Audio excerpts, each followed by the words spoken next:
Well, welcome. Thanks for your time today, Tim. Tim Golden from Compliance Scorecard. We're thrilled to have you on. Probably not for the most exciting of topics. I don't think anyone's going to be watching this on their Saturday night, but they will be watching it, our clients and future clients, in regards to this massively shifting component of our industry in terms of governance, what we often refer to as governance, risk and compliance, GRC. Tim, thanks for having us on.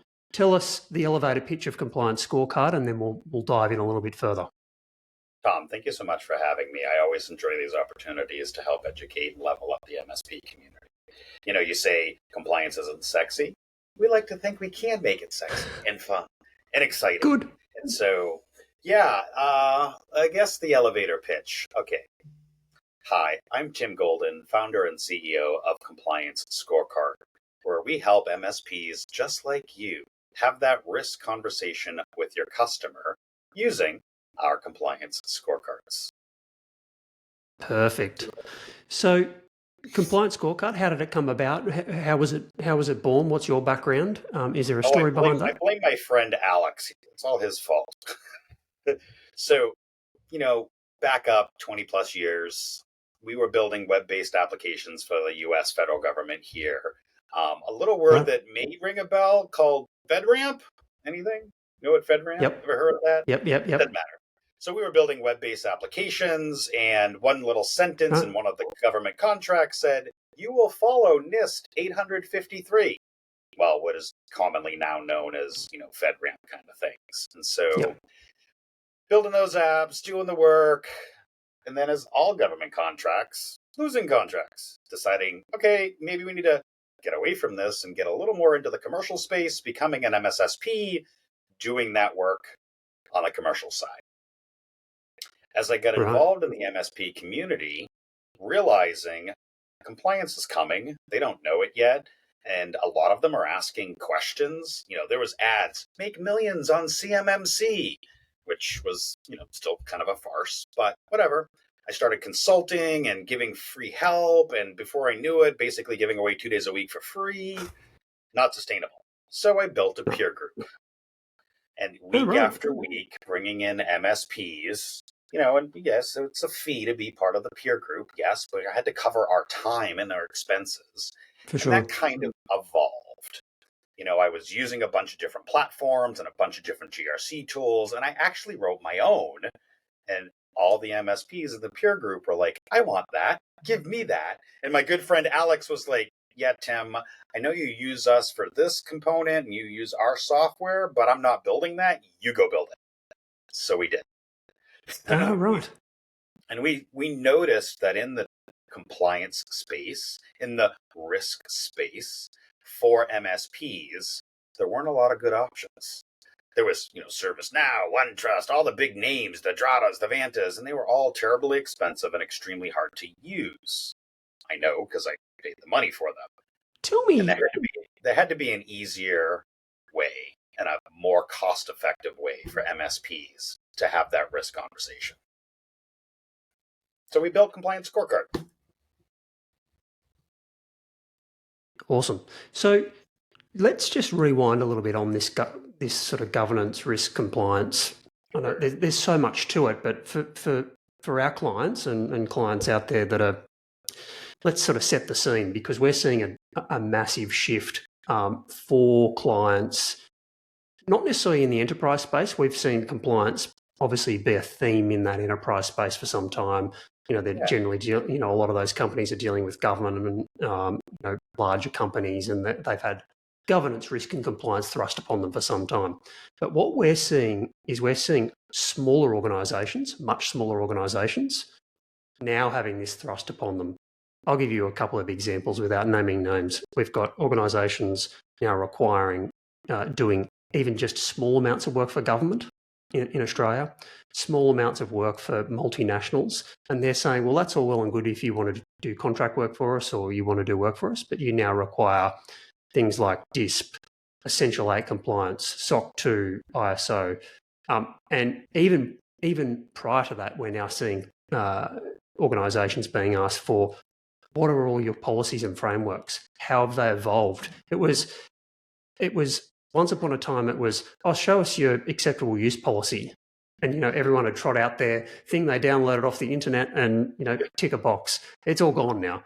We've got one client that's been thrust into this spotlight and they're saying, okay, well, show us the evolution of this policy over 12 months, 2 years, 3 years. So it's changed.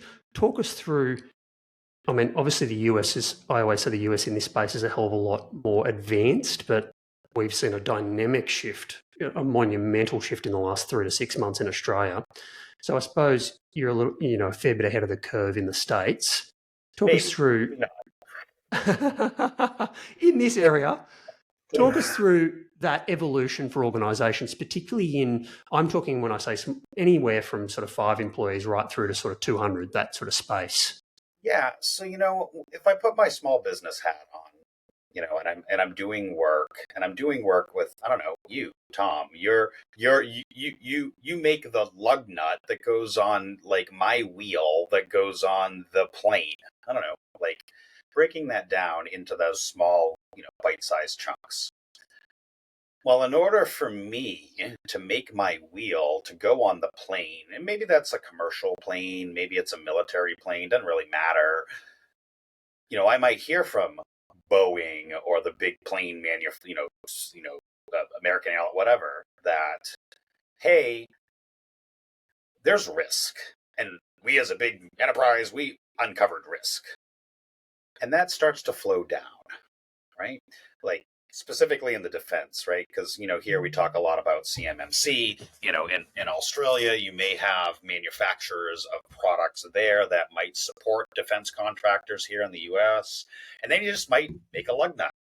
Who cares? It's a lug nut. And I always use Johnny Lugnut. And so, Johnny Lugnut wants to keep making lug nuts. It's a family, but now Boeing, because of the flow downs, because they've identified risk, they've identified supply chain issues and the risks in those, not to get political, but tariffs, right? Whatever, there's supply chain issues and there's risk in that.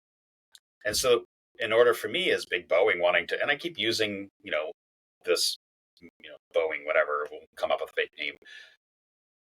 I want to mitigate my risk as big corporate enterprise. And I want to kind of make sure that along my supply chain, those risks are being mitigated along the way. So that stuff flows down, right? They say, what is it they say? Well, I'm not going to say it. Stuff rolls downhill. That's but right. When I think of the small mom and pops, the 5, 10, 20, under a couple hundred people, they do what they do really well, right? They make these really awesome widgets, but they probably don't have a solid program in place to think about where are they from a cyber perspective in their risk. And it's no different. And this is the interesting caveat. So a lot of US businesses, maybe this is the same in Australia. You have to deal with equal opportunity employment and sexual harassment and employee handbooks and labor hours and all those kinds of things. You have to deal with that over there, I'm assuming. Yep, 100%. It's the same concept, just on the cyber side. Yeah. Right? That's where it relates to businesses is you're kind of already doing this on the HR side. Now you need to start doing it on the cyber side because let's face it, everything runs on the internet these days. Yeah. We've digitized our entire world and opened up all those areas of risk. Talk us through, so before we get into all these frameworks, and their acronyms galore in this game, Sure. DISP, ISO, all this sort of, but before we get there, talk us through, as I mentioned to before, it was once upon a time you had a policy, a disaster recovery plan, and all these organisations have pulled out something, Googled it. Now everyone ChatGPTs it. That's not an acceptable answer anymore. And there's a lot that goes into the development of policy for a particular organisation, the evolution of policy. When the business changes, the policy changes, who's responsible for various areas. So that's a whole different kettle of fish now, right? So this is where Compliance Scorecard comes in and manage. So give us an idea of how, just from a board perspective, so our listeners can get an idea of where Compliance Scorecard comes into this equation and that requirement before we get into the policy, So particular policies and frameworks. Thank you for the opportunity to talk a little bit about that. So GRC, governance, risk, and compliance. We understand the word risk and what that means. We understand the word compliance, following a framework, checkboxes. The govern component has always been the one that has been challenging for not just small businesses, but MSPs as a whole, right? And so we actually built and broke it down into 4 simple components, right? When you look at the root word govern, it means to steer, right? It means to guide the ship. If you go all the way back to the bazillionth century of it means to guide the ship through the narrow channels away from the risk, right? You're governing, you're guiding. So if I put that, as an MSP, I want to guide my customers away from risk, maybe being more compliant, maybe being more defensible. I want to guide them. But how do I guide them? Well, Compliance Scorecard broke that down into 4 simple steps: alignment, authorization, adoption, and assessment. And that govern function didn't exist in a lot of these tools. Well, maybe some of the enterprise ones, but it didn't for the MSPs. And you, as the MSP, you're well positioned to facilitate that govern function. Alignment, follow a framework. Authorization, that ain't your stuff, it's your customers. They need to approve it. They need to authorize it. They need to agree. Adoption, what good's a password policy if the end user or an employee handbook or a sexual harassment if they don't sign off and agree to it? And lastly, they can't become shelfware. They need to be regularly assessed and reviewed, at least annually. So from a 10,000-foot view, I'm the IT expert. I know their environment as well as anybody else, if not better. I can govern, I can guide them down this path with the 4 simple process that Compliance Scorecard can help you facilitate. Now, in the policy and procedure stuff where governance matters, we can get into that in a few minutes. But here's the thing. You're the MSP. You are well positioned. You know their environment well. You can help them steer and govern these risky waters. Great example. And that's a good point, because there's quality MSPs that are security focused more often than not. If you've got an engagement with a client and you're doing a very high quality engagement of service and security, they're sort of the major pillars, and there's lots of other things that goes into what we provide, but they're sort of some of the major ones. You're doing a good job with security, but 9 times out of 10 are the policies in place? Are they monitored? And also, are they enforced? And we're now entering a space where the MSP was, and just for clarity, managed service provider for all the people out there, that's us.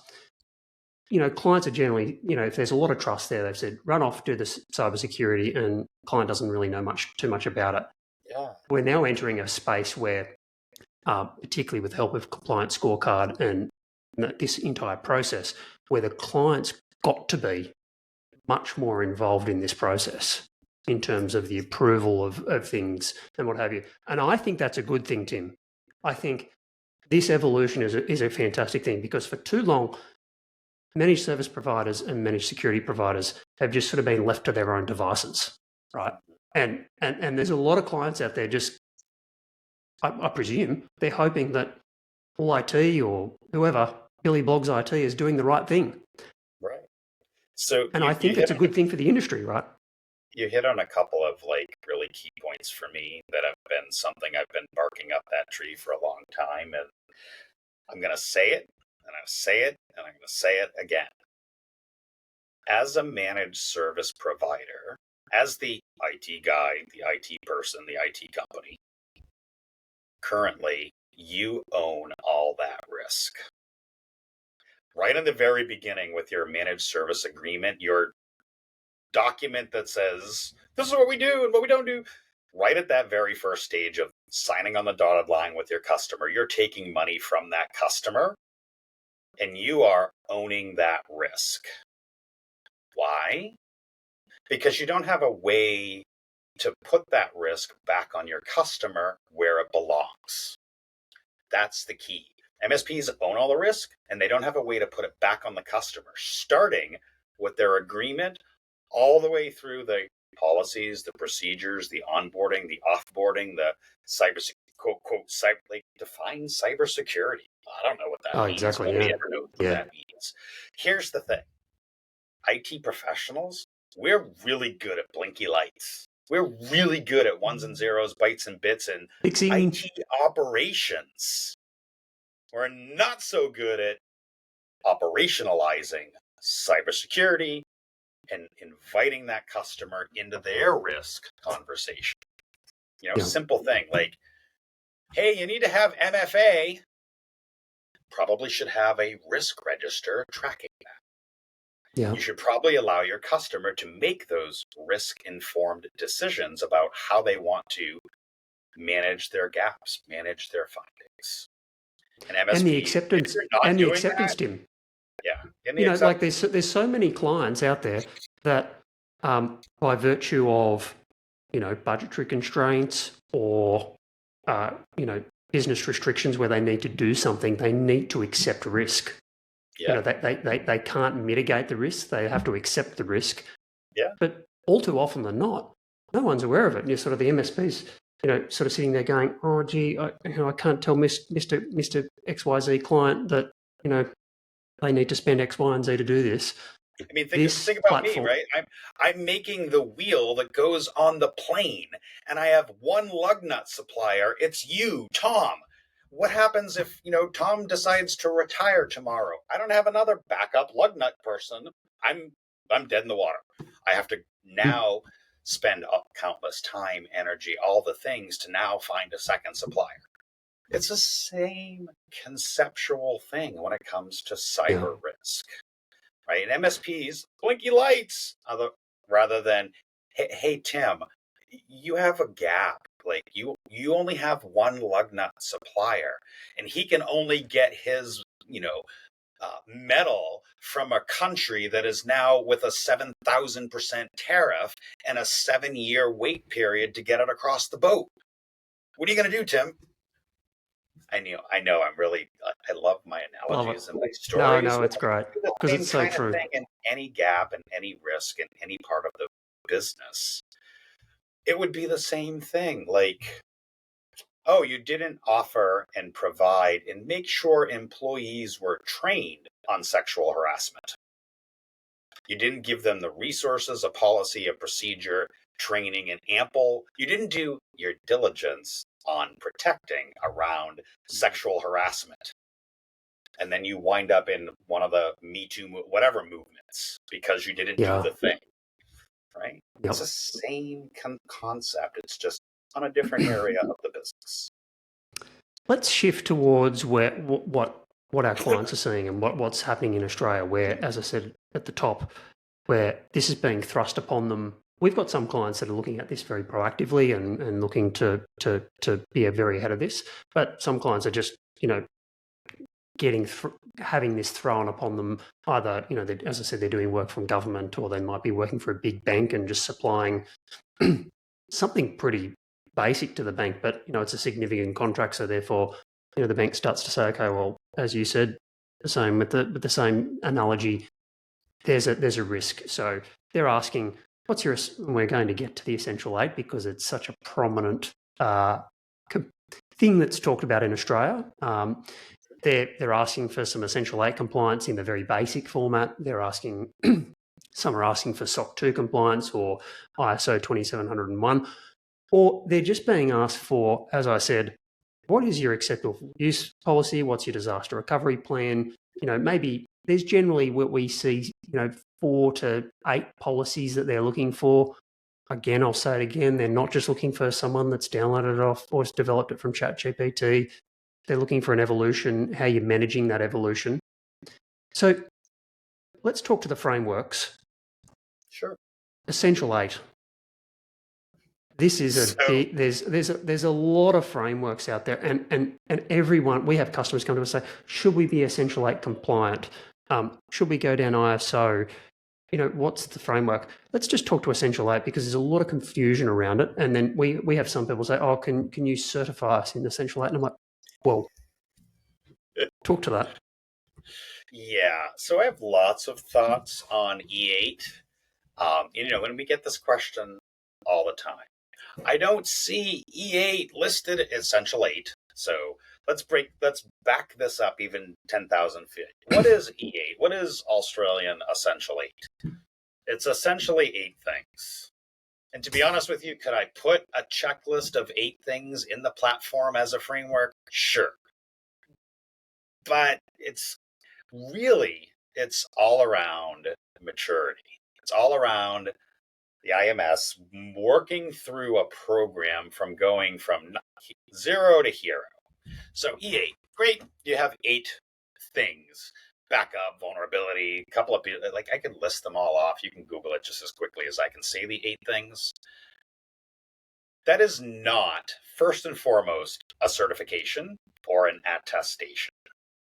So there's a difference, and in compliance, words have meaning. SOC 2 and ISO, for example. SOC 2 has an attestation. A third party is going to attestation to the thing scope that you say you're doing. Whereas ISO 27001, ISO, the International Service Organization, whatever, everybody knows ISO 27001 is one of the frameworks. There's a bunch of them. That is a certification. They are literally looking at every single thing that is within that scope and boundary and saying, are you, yes, no, maybe, possibly, somewhat, maybe next Tuesdays. So there's a difference between certification and attestation. First, now that we understand that there's a difference of some third party entity is going to say, you're doing it or not doing it. You're attested to it or you're certified in it. Third party being the key. Now, when we look at Essential 8, there is no certification. There is no attestation. But as a small business, not just in Australia or wherever, the entities that be here in the US, it's NIST, the National Institute of Standards and Technology. Australia has their equivalent.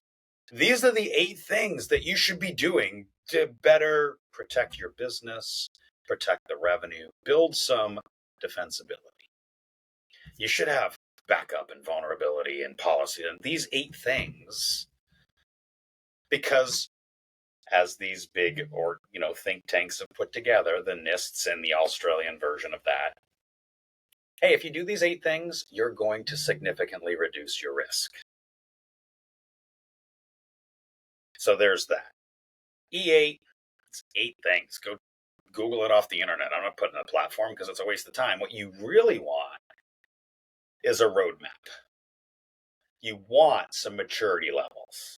And that's where the cyber essentials and components come in, because it is a full-blown management system of getting you from 0 to hero by following through these different maturity levels. Now that we do have on the platform.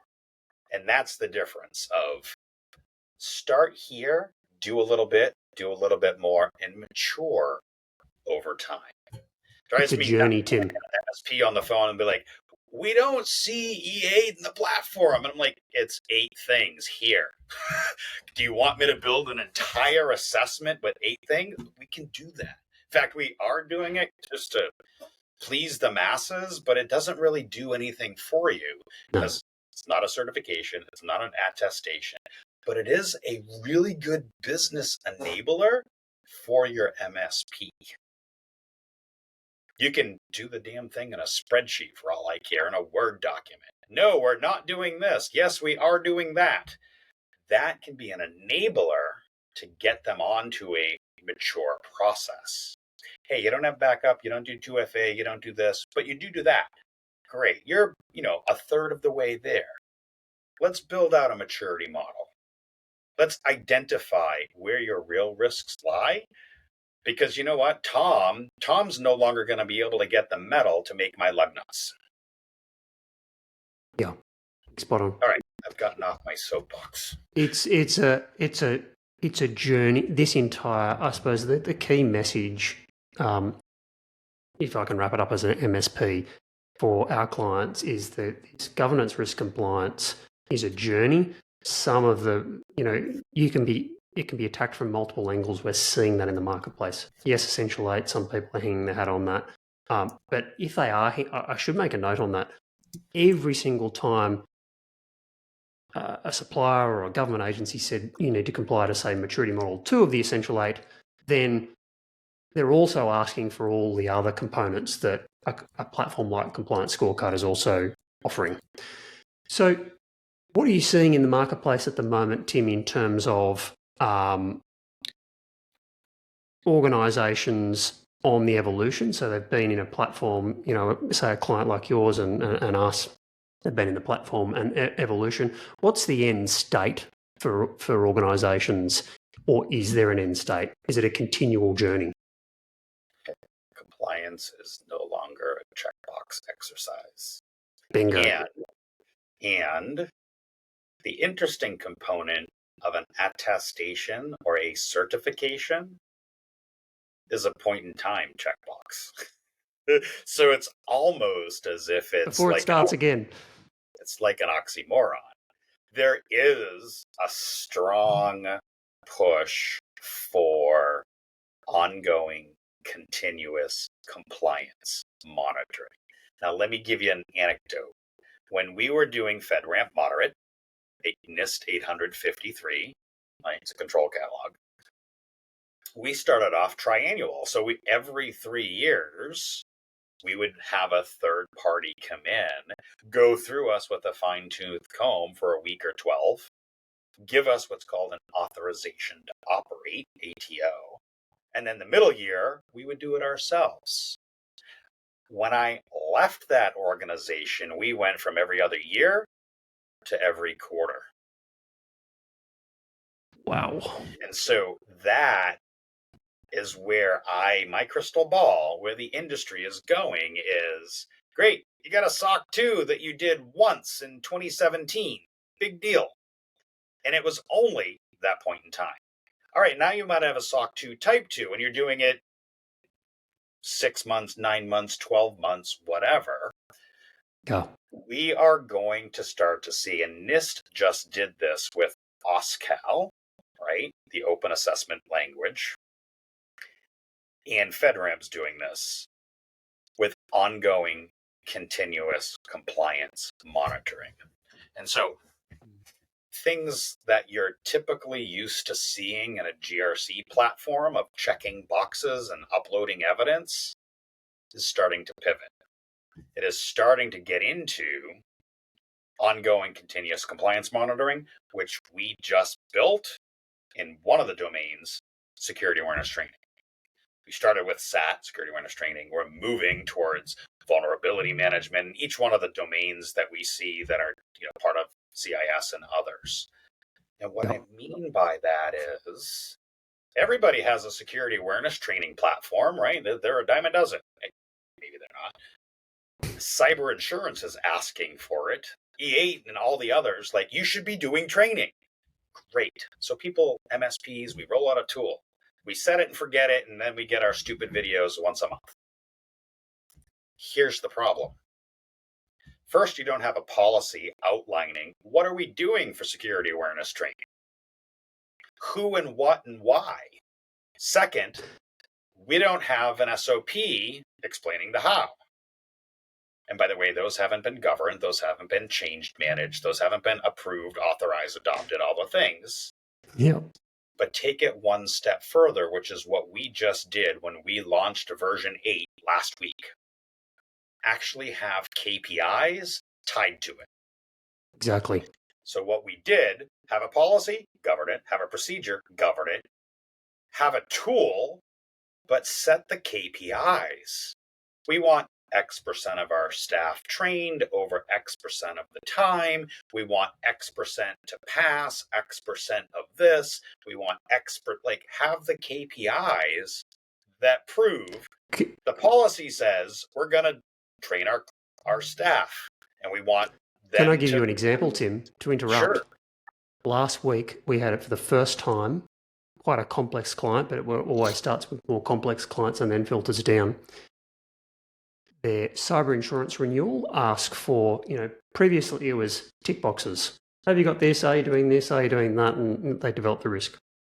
First time, two things. They asked for, are you doing ongoing vulnerability scanning and management, which I want to get to in a moment, provide evidence of such. And they also asked, are you doing security awareness training, and can you provide the compliance to that and the policy surrounding that?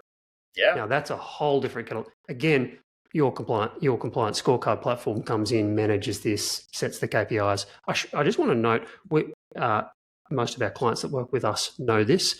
We work with Connect Secure, which is a vulnerability management and scanning tool. So just looking at the phone with them. Yep, great tool in regards to what's lurking on your machines that's vulnerable. Every single operating system, software, domains, network devices. It does the whole. Sorry, great one tool. Of our great sister, tool. Yeah, they're one of our sister companies. We work really hand in glove with Connect Secure. In fact, like I said, just got off the phone with them, which is why I was a few minutes late coming here. Being able to find the vulnerabilities, like you said, cyber insurance, it used to be a checkbox. Now it's a prove it. Endpoint in time. So what prompted me was a call to the broker in this regard, and he's saying, well, this first step, the next step will be providing evidence at point in times in the previous 12 months and ongoing that you're maintaining this level of compliance. So it's a whole different kettle of fish. This space is being thrust upon, as I said, multiple people in multiple industries. Your platform and product provides the evolution for organisations to go down. It provides very point in time. In actual fact, people that need this level of reporting, whether they're third parties, can log into your platform to do this. So it makes that a little bit easier again, doesn't it? Right. And that's the goal. We mentioned a few minutes ago, ongoing continuous compliance monitoring. The proof is in the pudding, right? And as we integrate more MSP tools, listen, y'all have access to the data. Problem is nobody's doing anything with it. So, GRC engineering starts to take over. And that's what we're doing. Putting that engineering hat on, bringing in the business and the security and the risk components into the platform to help MSPs then begin answering those questions, streamlining the process, making money at it along the way, and ultimately protecting and defending the small businesses, because that's who and what we are. Protect, defend, secure small businesses. Spot on. And compliance is just the roadmap to help them get there. Maybe it's not so boring after all, Tim. It's an area that is evolving. You've developed a wonderful product. There's a lot more that we can get into, and maybe we'll have you on at another stage, particularly for organisations that need a little bit more detail, and we can describe your platform, but we're utilising it for those organisations. We're also starting the conversation for organisations that we feel is going to have this thrust upon them, and it's a good proactive conversation. I think, look, let's be honest, for organisations that haven't got a requirement from supplier, from insurance, from industry, it is a tough sell, Tim. To do this, to be proactive, because it's a bit like an insurance product. And where cyber insurance was a few years ago, people were sort of like, oh no, I'll run the risk, and now people are like, it's abnormal for people not to have cyber insurance, and I think this will happen with you guys as well. I just had a really great conversation about this today. MSPs, get barked at selling on FUD, fear, uncertainty, and doubt. And, there's a little bit of it that has to play into that when you're talking about selling services, especially something that might not be totally required, like following Essential 8 or CIS, or like, we're not required to do that. Whatever, that's fine. But I think the U part, the uncertainty part, right? The FUD, the U, uncertainty part, is the part to lean into. And I don't want to steal, Kyle. So one of our advisors and good friend, Kyle Christensen, is going to talk a lot about this in the coming months, and I don't want to steal his thunder. But it really got me thinking, like, the uncertainty aspect of selling. So, you know what, Tom? Like, 7 or 8 months ago, you probably didn't know tariffs were coming, or you couldn't get your aluminum from, a country, or it was going to wind up on a boat, or COVID, or any of those kinds of things. Like, there's so much uncertainty as businesses all over the place. And so if you don't start thinking and planning for uncertainty, then you will get blindsided by COVID. And now everybody has to work from home tomorrow, and nobody can VPN in, and like all the things. If you're not starting to think about the uncertainty aspect, and not selling on the fear aspect, but the uncertainty aspect of, like, it's a good It's a good point. You know what, Tim? Like, you can make wheels all day long, but how certain are you that your lug nut supplier is going to be there in 6 months?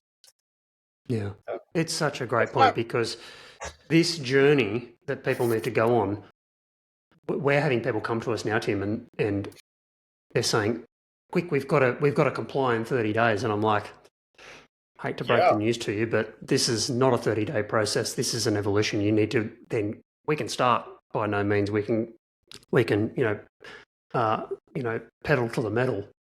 Right. But you need to set expectations, whether that be with the supplier, the government, or whoever, that this is a journey that you're going to have to go on. You can't rewind in time to lay out these foundations and show the history. I mean, I've always wanted to, like, be able to say, I read and finished War and Peace, but I can't unless I start it. and in order to start I haven't started. And in order to start it, I should probably buy the damn book. So as a small business, we will get hammered by stuff. That we know is certain. We can get a little bit better at looking at the uncertainty and starting to build some defensibility, one little piece at a time. You know what? Go to Amazon and put it in your cart. Great, I've gotten that far. Okay, maybe next week you actually buy the book. And then maybe at some point you open the cover. But at some point in my life, I may have finished War and Peace. And you know what? It may have not brought me anything other than the fact that I said I finished a 1,000,000-page book. It's the same thing in your business. I don't want to think about that because it's probably never going to happen. Maybe it will happen. I'm not really sure. But when it does happen, because let's face it, something will happen. COVID. We never thought a global pandemic would shut the world down. It did. That uncertainty component, how do you combat that? I don't know. Take one step. Reach out to an IT professional and ask them, where do you think our biggest risk is? And then I'll flip the conversation. As an IT service professional, as an MSP, as the IT guy, I would ask your customer one simple question. Who is your biggest client? What is the contract with that biggest client? And can I look at it? You can redact it, do all the things, but can I look at it? Because I bet you didn't read through and you signed it, and I guarantee there's probably something in that contract that you, Tom, have with Tim's wheel company that says, Tom will always provide me lug nuts regardless of the economic uncertainty, and they'll always be 50 cents a piece. So you as the MSP, I know it feels a little weird. Like, we like clicky buttons and talk to the computer, but talk to your customer and say, hey, Tom, I am really interested in your business. I'm fascinated about how lug nuts are made, how the metal is molded and folded, and like, tell me, where do you get your metal from? And do you have a contract with them? Can we look at that contract? Because I wonder if there's some uncertainty in that contract that we might be able to help you with. Or having strategic conversations and being involved in the companies, which we drive so much of, being the trusted advisor for newer contractors as well. Talk to us before entering into these significant contracts, whether they with a supplier or a client. That's a whole different conversation, but it's vitally important. Let's be real. How many times have we asked our customer, just call me before you hire that person? Call me when you put the job offer out. And what happens, no matter how many times we tell them or ask them and beg them, before you put a job posting on your website, just let me know. And what happens? Oh, we hired this guy. He started 3 days ago. Where's his computer? I mean, that's the fact. Like, I hear, and I'm not trying to belittle what you said. I wholeheartedly agree on the proactive side. It is literally who and what we are. The clients don't work that way. As hard as we may try, unless they're contractually obligated to meet with you on a regular basis. This is one thing that you can do as an IT professional as well. Set up a half-hour regular monthly meeting with the powers that be at your end customer. And not from an account management perspective, but from a strategic business alliance. I used to set up 1 hour once a week, in fact, with my top 5 customers. So they would always get 1 hour once a week with me. And I would have those hard conversations. 100% growing your business. What are you doing with clients? What are you doing with suppliers? What insurances are coming due? What contracts are you signing? It affects everything. Tim, thank you so much for your enormous depth of knowledge. We've been thrilled with not only the platform, but also your people. So obviously everything for us is about people. We have strategic calls with a number of your people. We have them weekly on a journey to help our clients and us. Obviously, we've got a reasonable depth of knowledge in this area, but we're by no means at your team's level. You've got people on your team, Kimberly and others, that have got years and years and years of experience just doing this governance stuff. So we're leveraging that knowledge, and that's a big plus for us. And we feel that we're somewhat ahead of the game. We're guiding our clients in the right direction. There's still a big journey to go. We thank you for your support, and thanks for coming on, and all the best. I think you're in a pretty good position, Tim, in regards to what you've built in the coming years. And I think there's an explosion, and you're the everywhere man, particularly in the United States. You were mentioning before you came on, you did something like 25 conferences in the last 12 months. I don't know how you do it, but I think it's a good thing for the industry because you're highlighting this, and we get a little bit of that in Australia. I did apply to speak at IT Nation in Australia. Don't know if I've been chosen yet, but that would be an amazing trip for us. Come down. Come down. Yeah. Tom, very good. Well, thanks again. Thank you so much for having me. Really appreciate it. Remember, MSPs, compliance doesn't have to be hard or scary. It just has to be done. And you are well positioned. Make a start. Thanks, Tim. We'll talk soon.